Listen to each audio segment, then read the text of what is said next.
겸손과 기도. 찬미 예수님, 방에서 유다가 나간 뒤에 예수님께서 말씀하셨다. 이제 사람의 아들이 영광스럽게 되었고 또 사람의 아들을 통하여 하느님께서도 영광스럽게 되셨다. 하느님께서 사람의 아들을 통하여 영광스럽게 되셨으면 하느님께서도 몸소 사람의 아들을 영광스럽게 하실 것이다. 이제 곧 그를 영광스럽게 하실 것이다. 얘들아, 내가 너희와 함께 있는 것도 잠시뿐이다. 내가 너희에게 새 계명을 준다. 서로 사랑하여라. 내가 너희를 사랑한 것처럼 너희도 서로 사랑하여라. 너희가 서로 사랑하면 모든 사람이 그것을 보고 너희가 내 제자라는 것을 알게 될 것이다. 주님의 말씀입니다.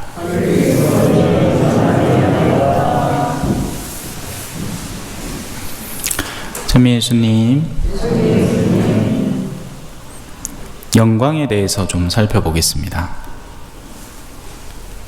어떤 게 영광일까요? 자식 서울대 들어가면 영광입니다. 좋아하죠.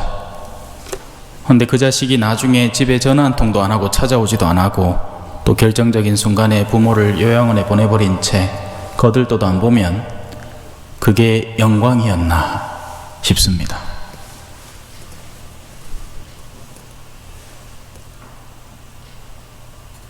그죠? 안 그래요? 영광이라고 생각했는데 자식 서울대 들어간다고 현수막까지 만들어가지고 동네 어귀에다 다 붙여놨는데 사람들이 묻죠. 요새 아들내미가 안 비네요. 어디 갔어요? 잘 지내고 있어요. 거짓말입니다. 잘 안 지내고 있어요. 멀찍이 떨어져서 성당도 안 가고 신앙은 무너질 대로 무너졌고, 뭐 예를 들어 남자라면 이 여자 저 여자 막 넘나들면서 남성성을 발휘하다가 이도 저도 아닌 온갖 잡다한 거짓 이설에 넘어가 버려서 엉뚱한 데 투자를 해가지고 돈은 돈대로 다 날리고,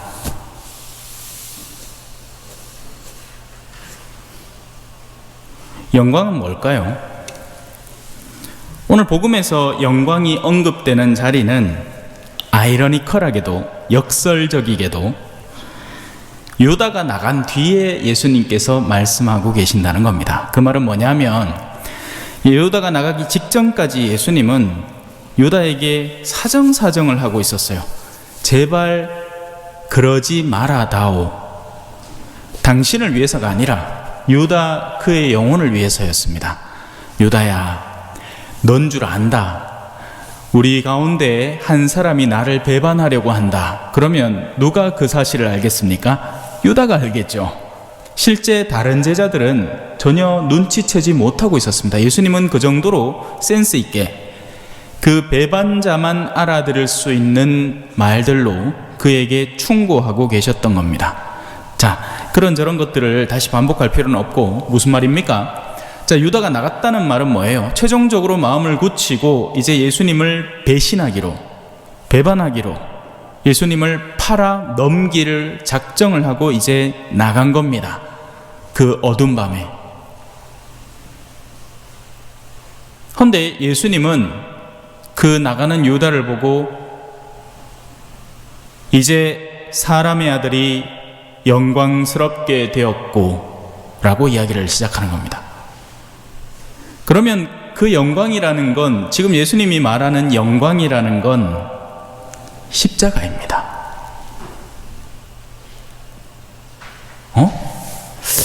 십자가가 영광이 맞나요? 영광이라는 건 적어도 뭔가 휘황찬란하고 사람들이 막 찬사를 던져주고 박수 쳐주고 이래야 영광이 아닌가요? 제가 앞서 넌지시 이야기했듯이 좋은 대학에 들어간다든지 아니면 뭐 좋은 차를 산다든지, 아니면 화장을 아주 멋들어지게 해가지고 자매들이 옆에 와서 어머 오늘 화장 너무 잘 먹었다 요래 얘기해줘야 영광 아닌가? 그런 것들을 우리가 추구하는 거 아닙니까? 남자들은 툭 하면 옛날 군대 이야기, 자기 군대가 제일 힘들었다고, 제일 빡셨다고 그렇게 해갖고 다른 사람들이 맞나? 해줘야 영광 아닙니까? 우리는 그런 영광을 추구하고 있는 거 아니에요? 우리의 영혼이 영광이라고 추구하는 방향으로 우리들이 달려가고 있는 중 아닙니까? 맞습니다. 그런 것들이 우리에게는 영광인 거죠. 하지만 예수님은 정반대를 이야기하고 있습니다. 십자가야말로 영광이다. 나는 침뱉음을 당하고 순환당하고 사람들에게 배척을 당할 것이고 사람들은 나를 지디겨 버릴 것이다. 하지만 그것이야말로 나의 진정한 영광이 될 것이다. 그래서 여전히 사람들은 이 신앙이라는 것 자체를 이해를 못하고 있습니다. 신앙을 하면 뭔가 내가 얻기 힘든 세속적인 영광을 하느님께서 보장해 주시겠지, 이렇게 생각을 하는 거예요. 믿으면 축복받으리라. 그 축복은 사업이 잘 된다든지, 참외가 10박스 나올 게 갑자기 20박스로 늘어난다든지 이런 식입니다. 착각을 하는 거죠. 무엇의 영광의 자리가 있는지를 전혀 모르고 있는 겁니다. 영광이란 뭘까요? 최종적으로 영원에 들어갈 때 영광이 되는 겁니다. 꾸준하고 성실한 기쁨이 마지막 영광이 되는 거죠. 그리고 그것을 위해서 이 지상에서는 어떤 일이 벌어지는가?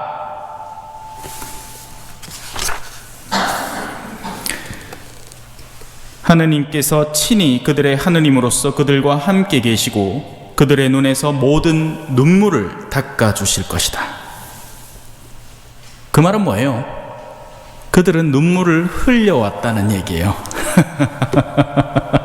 그들은 울어왔다는 이야기입니다. 이 지상에서 믿었기 때문에, 올바른 가치를 추구했기 때문에, 신앙이라는 이유로 세상에서의 편의를 저버렸기 때문에 그들은 지금까지 울어온 겁니다. 그래서 하느님은 그 눈에서 눈물을 닦아주시는 거죠. 매일 아침마다 저는 이제 복도리에 딱 붙들고 눈곱 떼준다고요. 그래, 눈물을 닦아줘요.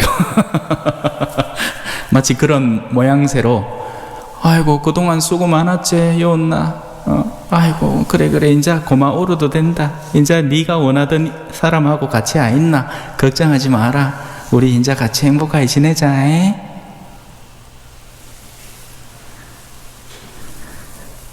과연 우리의 눈물은 닦일까요? 아니면 우리의 웃음기가 사라져 버릴까요?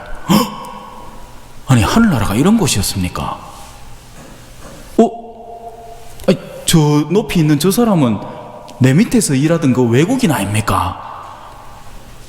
내 절마 월급 좀 더 달라 하는 것마 어디 월급 더 받으려 하노 이놈 시기가, 일하라는 대로 하지도 않으면서 이놈 시기 막 구박을 막 시기 했는데, 참외밭에 일하면서 말도 제대로 못한다고 엄청 구박했는데, 아니 하늘나라 가니까 언어가 사라져. 여러분 하늘나라에서 무슨 우리가 한국말로 이야기하고 How are you? I'm fine, thank you, and you? 이렇게 할 것 같아요?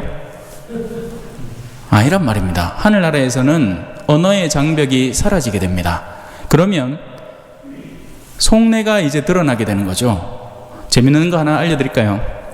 재미없을 수도 있겠다마는, 저는 한국에서 보좌신부로 일했지 않습니까? 그죠? 한국에서 사제로 일한다는 건 어떤 말이에요? 농담처럼 이렇게 얘기를 합니다. 사제는 50 먹고 들어간다고. 그러니까 어르신들이 신부님 하잖아요. 그죠? 존경받고, 암만 보자라도 신부님 아닙니까? 그런데 그 카든 알을 볼리비아 이국 멀리에 떡 떨지 않았어. 어떻게 되는지 아세요? 을라야 됩니다. 을라. 인사도 제대로 못해. 제가 처음에 딱 볼리비아 가니까 주변에서 교리교사라는 친구들이 가까이 와가지고, padre, ¿cómo está? Tanto bonito tus hojitas. ¿De dónde viene? ¿Cuándo vino? 무슨 말인지 하나도 모르겠죠? 그게 제가 처음 느꼈던 느낌인 거예요. 이 아들 뭔 소리 하노? 바보가 되어버립니다. 이방인이 된다는 건 바로 그런 느낌인 거예요. 지금 여기 와서 일하는 친구들 중에서는 그 내면이 얼마나 하느님 안에 충실하고 튼실한 이들이 있을지 우린 전혀 알 수 없습니다. 그저 돈에 혈안이 된 사람들로만 보이세요? 아니에요. 우리도 독일에 가서 다 일하고 오고 그랬어요. 그리고 우리는 충실하게 일하고 그리고 그걸 가지고 우리 조국 땅을 일궈냈죠. 마찬가지 일들이 벌어지고 있는 겁니다. 하지만 우리 눈에는 어리숙해 보이고 한국말도 제대로 못하고, 그죠? 예? 옛날에 왜 코미디 중에 그런 것도 있었잖아요. 사장님 나빠요. 예? 블랑카 해가지고, 그죠? 아니란 말이에요. 훗날에 많은 것들이 뒤바뀌게 될 겁니다. 우리는 지금 너무 잘 살고 있어요. 그러니 우리의 수준이 꽤나 높다고 착각하고 있는 거죠. 아니요, 제가 보기에는 우리의 영혼은 더욱더 피폐해져 있습니다. 예전 같은 신앙이 존재하지 않아요. 사람들은 더 의심하고요, 신앙의 본질, 순수성을 상실해버렸어요. 옛날에는 천둥만 쳐도 아이고 천지신명이시여 하고 두려움을 느낄 줄 알았지만, 이제는 과학의 시대를 살면서 하느님이 어딨나? 그다 구라치는 거지. 종교 그건 민중의 아편아이가 사람들 괜히 겁집어 먹게 만들어가지고 순종하게 만들려고 하는 거 아이가. 과연 그럴까요? 신은 존재하지 않는 걸까요? 아니란 말입니다. 그러니 오늘날 가치를 추구하는 이들, 신앙을 추구하는 이들, 삶의 본질을 추구하는 이들은 핍박당할 수밖에 없는 구조로 되어 있습니다. 예를 들어 여러분들 중에 아이고 그래도 우리 낭고님 잘 섬기야지, 젊은 동안 일 열심히 하시고 이제 은퇴해가지고 집에 계시는데 삼시세끼 밥이라도 제대로 챙겨드려야 안 되겠나 라고 어떤 자매가 이야기를 하면 주변의 자매들이 다 그 자매 욕할 겁니다. 디디하이 해갖고 옷에 누가 삼식이 밥 주노? 다 지 알아서 챙겨 먹도록 하는 기지. 내 이 나이까지 그 고생해야 되겠나? 하는 강력한 목소리들이 더 주목받는 시대가 된 거예요. 한동안 계속 아침마당에, 그죠? 그런 사고들을 끊임없이 주입시켜 놓은 겁니다. 그러니 고유한 가치들, 올바름에 대한 추구가 싹 사라져 있는 거죠. 그 결과가 뭐예요? 결혼 안 할라 해요. 돌았다고 결혼합니까? 결혼하면 고생인데. 계산으로 결혼을 하려는 거죠. 내가 이득을 보려고 결혼을 하려 하니 세상에 결혼해서 무슨 이득이 나올 수 있어요? 서로 희생해가면서 맞춰가는 거 아니에요? 만약에 사제 생활을 이득 보려고 하면 그 사제는 진짜 나쁜 사제가 되는 겁니다. 아니죠. 희생하려고 하는 거예요. 그 안에 영광이 숨어 있기 때문입니다.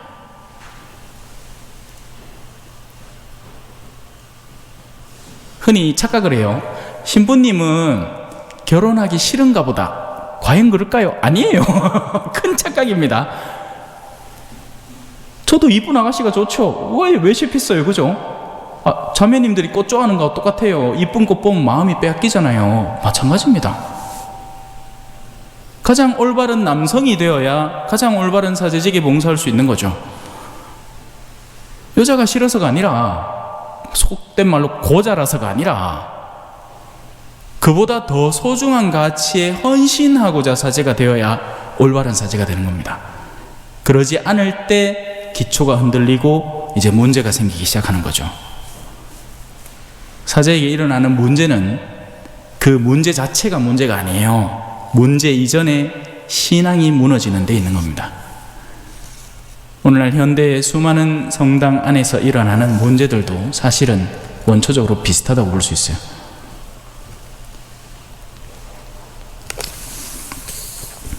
다시는 죽음이 없고 다시는 슬픔도 울부짖음도 괴로움도 없을 것이다. 이전 것들이 사라져버렸기 때문이다.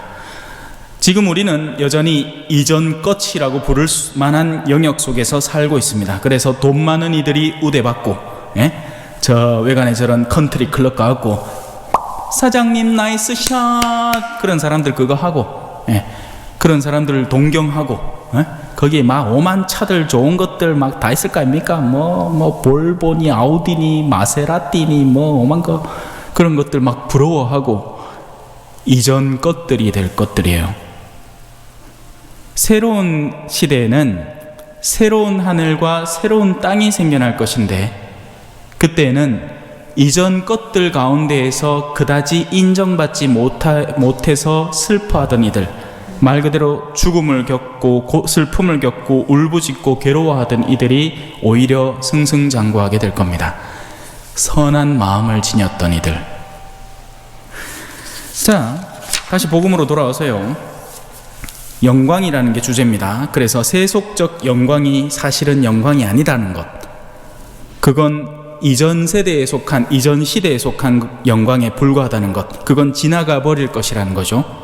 아닌 게 아니라 사실 그렇잖아요. 여러분, 유행이라는 거 한번 떠올려 보세요. 1980년대 여러분 헤어스타일 어땠습니까? 희한 망치겠지요. 옛날 사진보마마 아이고 촌시르브라 안 가고 있습니까? 그죠? 예? 우리 어르신들은 이제 기름 쫙 발라갖고 이거 했고, 우리 할머니만 하더라도 매일 아침마다 들기름 갖고 이렇게 머리 샥 해갖고 이렇게 뒤에가 비녀 딱 꽂고 그래 댕겼는데, 어느 순간인가 파마가 유행하면서 전신만신 파마 안 합니까? 그죠? 그렇게 하다가 또 어느 순간에서부터가 염색이 막 전부 다 염색하고 댕기고, 나중에 되면 또 이 유행도 바뀔 거예요. 이게 세상 것들이라는 거죠. 세상에서 소위 말하는 영광이라고 치부하는 것들입니다. 지나가 버리는 거예요. 옛날에 나팔바지 유행했다면서요. 그래 한동안 또 싸인가 그 가수가 노래도 안 불렀습니까? 나팔바지 내 바지는 나팔바지. 이 노래 잘 모르셨다 우리 어르신들. 돌고 도는 거예요. 그냥 옛날 것들이 다시 유행을 했다가 복고풍이 유행을 했다가. 영원한 가치를 추구해야 됩니다. 그 영원한 가치는 예로부터 지금까지 한 번도 변한 적이 없어요. 올바름, 진리. 자, 그리고 그 핵심이 오늘 예수님께서 우리에게 주시는 새로운 계명이죠. 뭐겠습니까? 사랑입니다. 그런데 이 사랑은 조금 심층적으로 들여다봐야 돼요. 무엇이 사랑이냐?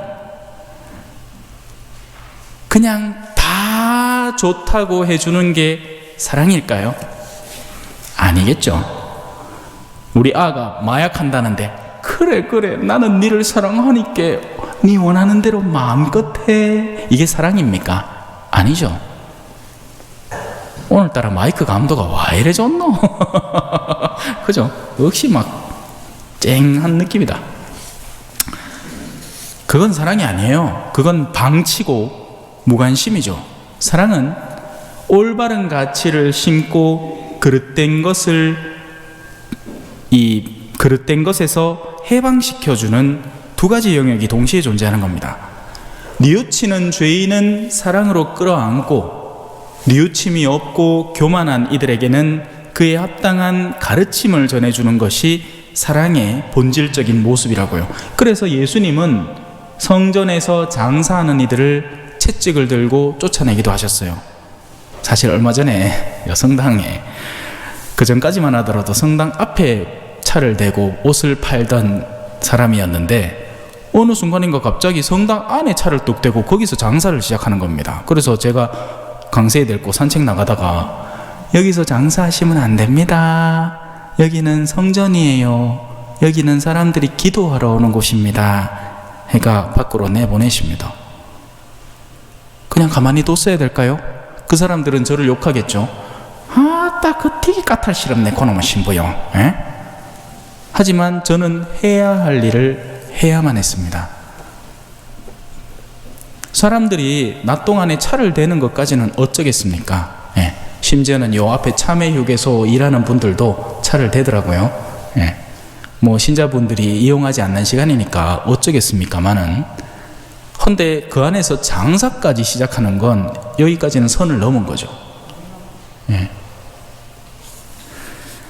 사랑이라는 것은 그저 마냥 좋은 게 좋다고 넘어가 버리는 게 사랑이 아닌 겁니다. 사랑을 하기 위해서는 올바른 식별이 필요하고 용단이 필요합니다. 때로는 상대가 나를 증오할지도 모르지만 진리를 향한 사랑을 놓치지 말아야 하는 거죠. 하지만 오늘날 부모님들은 이 부분에서 실패하고 있는 겁니다. 자녀들에게 욕을 먹을까 봐 성당 다니라는 말이 이까지 나왔다가도 꿀떡 삼켜버립니다. 그 결과가 어떻게 될까요? 세상에서 뭔가를 잠깐 잃는 것은 회복할 수 있습니다, 여러분. 그런 사람들 많아요. 하지만 영혼을 상실하는 것을 두려워하지 않는 신앙인 부모님이라면 자신의 영혼을 회복할 수 있을까요? 그럴 용기를 낼 수 있을까요?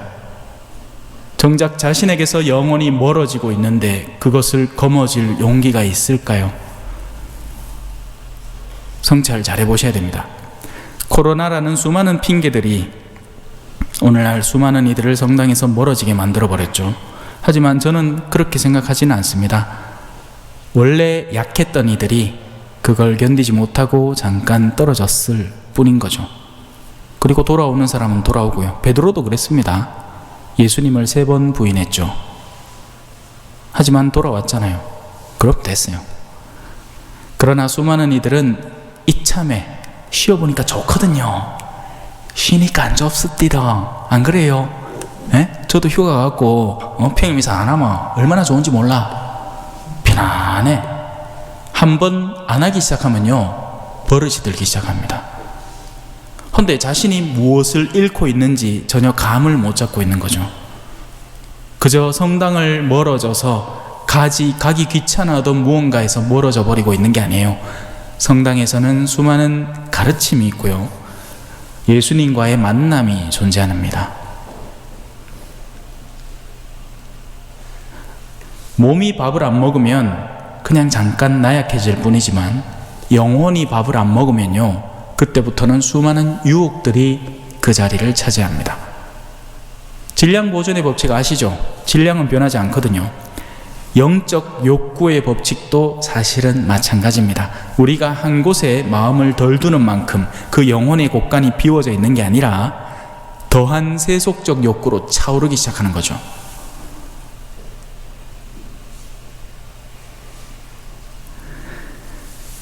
사랑하십시오.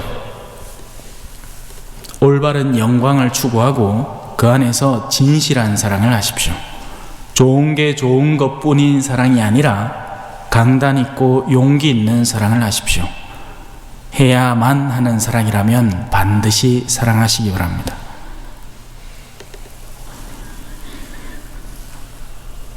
얘들아, 내가 너희와 함께 있는 것도 잠시뿐이다. 내가 너희에게 새 계명을 준다. 서로 사랑하여라. 내가 너희를 사랑한 것처럼 너희도 서로 사랑하여라. 아멘. 찬미 예수님, 겸손과 기도.